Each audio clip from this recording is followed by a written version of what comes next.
pamilya ko, lumaki ako sa hirap, lumaki ako sa mga bagay na hindi maganda sa buhay ko. Kaya ako naging ganito, pastor, dahil sa kanila. Sinisisi mo pa yung iba. Kasi yung lagi mong sinasabi, kasalanan nila, kasalanan ng nanay ko, kasalanan ng tatay ko, kasalanan ng ibang tao, kung ba't nandito ako. Pero dapat mo rin makita na pati ikaw pumili niya.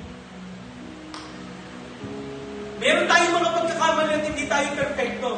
Pero alam mo, ang isang magandang katotohanan na merong perfectong Diyos na nagmahal at handang bumuo ng isang basag-basag at imperfectong tao na katulad ko.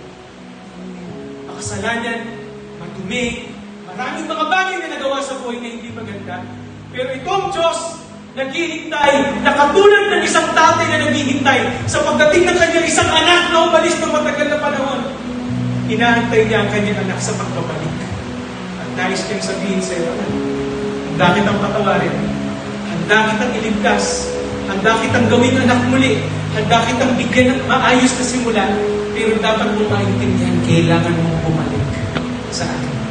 Kasi ang katotohanan, hindi natin kayang baguhin ang ating sarili, pero kayang baguhin ng Diyos ang buo nating pagkatao.